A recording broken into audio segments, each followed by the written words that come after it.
à ce sujet. C'est très simple, donc il y a un lobby pro-occidental qui contrôle la présidence de l'Union africaine actuellement, c'est Kagame. Kagame, c'est un agent occidental.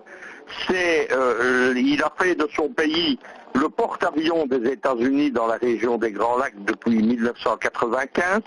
Il a défrancisé le Rwanda, il l'a fait adhérer au Commonwealth et il est le grand déstabilisateur et du Burundi et de la RDC. Il est malheureusement encore pour quelques jours à la tête de l'Union africaine et c'est le dernier mauvais coup qu'il fait à l'Afrique. Il a commencé par instiguer la SADC, qui est l'Union régionale des pays d'Afrique australe dont le Rwanda fait partie avec le Congo. Il est actuellement dans la même façon, il abrite des camps terroristes qui font des frappes terroristes au Burundi. Et à la SADC, il a commencé par créer un lobby contestant les résultats, contestant Tshisekedi, puisque maintenant la campagne est une campagne anti-Tshisekedi et pas anti-Kabila. Et il a donc soutenu Fayoulou. Il a été combattu par l'Afrique du Sud, qui a d'autres intérêts, mais il est soutenu dans la région par l'Angola et par le Quai d'Orsay. Il a mené également une campagne au nom de l'Union africaine, il est soutenu par Alpha Condé, donc le président de Guinée-Conakry. Ce sont des personnages qui ont un poids considérable parce qu'Alpha Condé a été président de l'Union africaine et lui est encore en place. Pour comprendre qui c'est, moi j'ai publié tout ça, mais on ne va pas revenir là-dessus, mais il y a les preuves de 25 ans de collaboration, notamment avec les réseaux coloniaux belges dans la région des Grands Lacs, qui ont été définis par le journal belge Le Vif l'Express, c'est l'édition belge de l'Express, c'est pas moi qui dis ça, c'est un des piliers de la presse du système belge. Eux parlent d'une France-Afrique à la belge pour ces réseaux, et en collaboration avec eux, avec la Grande-Bretagne et avec les États-Unis, Kagame a participé à toutes les déstabilisations. Il termine une présidence de l'Union africaine sans gloire. Tous ses plans de réforme n'ont pas marché. Il allait faire une super Union africaine sur le modèle de l'Union européenne. Ça n'a pas marché, évidemment. Et il termine par un dernier mauvais coup.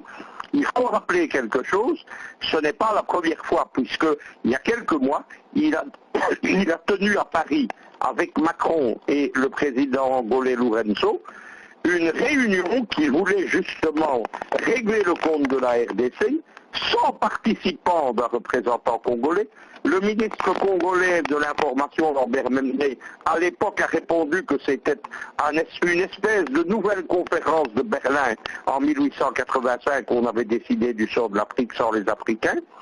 Et donc il a continué son travail. Il a obtenu lors de cette réunion à Paris, il y a une diplomatie secrète Paris-Kigali. Il s'est réconcilié avec Macron et il a obtenu, après sa présidence donc de l'Union africaine, il a obtenu un poste international influent. C'est la présidence de l'Organisation internationale de la francophonie par la ministre des Affaires étrangères du Rwanda.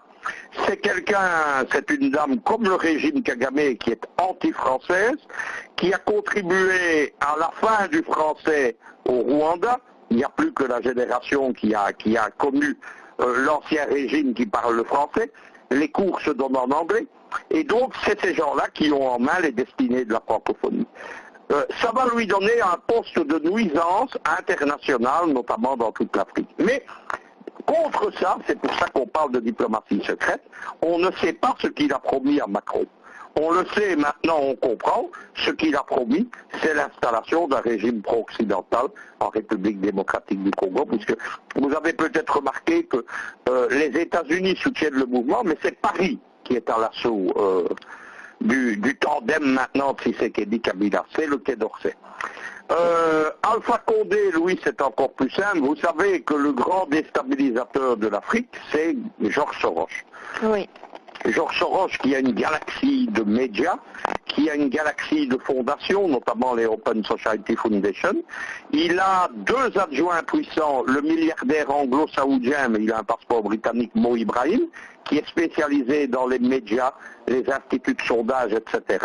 Et l'ancienne présidente du Libéria, Hélène Johnson-Sirleaf, qui a auparavant, avant d'être présidente, a été directrice de l'Open Society Foundation, Afrique du Sud, la maison mère. Pourquoi je vous parle de ces gens-là? Ces gens-là travaillent main dans la main avec ce qu'on appelle les vitrines légales de la CIA, dont la NDI, pour prendre en main les élections africaines. En 2010, Georges Soros est devenu le conseiller personnel et privé d'Alpha Condé. Vous avez compris le rôle qu'Alpha Condé joue dans tout cela. Kagame, en utilisant, en abusant de sa position de président de l'Union africaine, il a entraîné d'autres personnalités qui ne participent pas à ce complot, mais qui se sont laissés entraîner. Il y a quelques présidents, il y a le président de la Commission de l'Union africaine, etc. Et donc, il tente le tout pour le tout, c'est d'empêcher la proclamation des résultats et d'arriver à ce que veut l'ONU, c'est-à-dire le Conseil de sécurité inspiré de nouveau par Paris et les Belges, qui siègent au Conseil de sécurité comme membre non permanent depuis le 1er janvier, un recomptage des voix. Le but de tout ça, c'est plonger le pays dans le chaos. Et ces gens sont prêts à tout, y compris l'annulation de l'élection, pour que la solution Kabila-Tshisekedi ne fonctionne pas. Voilà ce qui est en train de se passer. Vous avez pu remarquer évidemment que toute la presse occidentale, le Monde Afrique, la Libre Afrique, etc., ce matin salue l'Union africaine qui serait parvenue à la maturité politique, etc. Non simplement, l'Union africaine, elle prouve qu'elle est contaminée par sa fréquentation de l'Union européenne, des Nations Unies, etc., qu'elle ne joue pas la cause du panafricanisme,